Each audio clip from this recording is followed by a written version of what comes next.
in Denmark because the winter is so long that a lot of people will like for the whole winter season they will stay inside. And then of course in the summer everyone comes out, but it just feels like this neighborhood where a lot of people that are from Copenhagen, where they hang out on a daily basis. And we have a lot of friends who have studios here or offices or businesses and this. And it's nice to see how some place developed and the fact that we stayed here.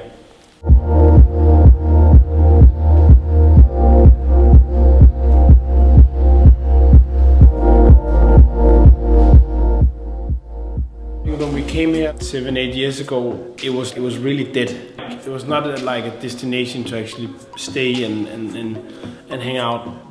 And just with the years that we've been here, so much have happened. And every time we move, it's been sort of like not really planned, but like something just happened that gave us the opportunity. And then with this place, we moved in here 2 years ago. Everything that's here, we made everything here. So now it feels like it's the heart of Soulland, and we work so much so that it's our second home. It's a bit coming home where you were raised in a way. I mean, this neighborhood is where I raised my company.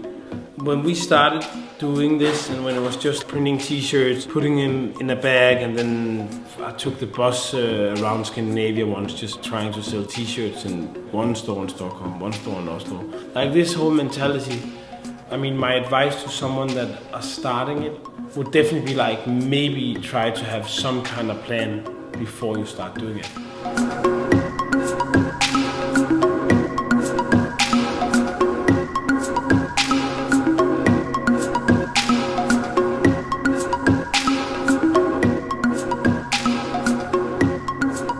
We decided that doing mistakes is also, like you say, part of the education, but it also means that it's an environment where it's appreciated to do mistakes because it means that you do something. We have like a dogma for Soulland of certain things that we want to do in a certain way. It's very important to always analyze what you're doing and not being afraid to sort of define that you did something wrong.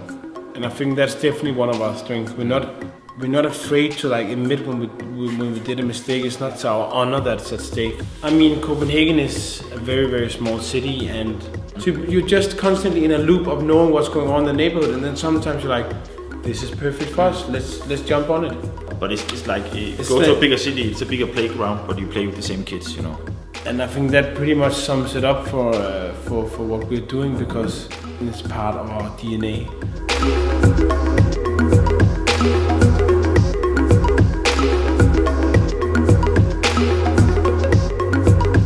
The best thing for me in Copenhagen, except for of course that I have my family here, and the summers, like the summer in Copenhagen, summer nights in Copenhagen it's better than anywhere else.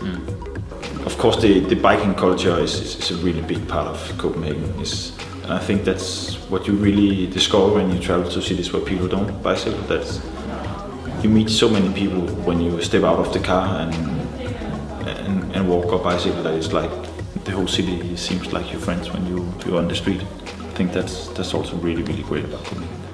And the sky is also good. Knuckles.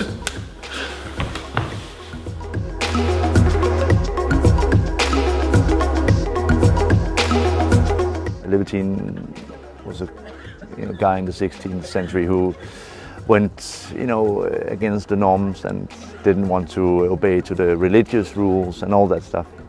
It's not like an anti-role, but it's more, you do your own thing, you go your own ways, you create a life that suits you and not a society. That's kind of the basic explanation, I think.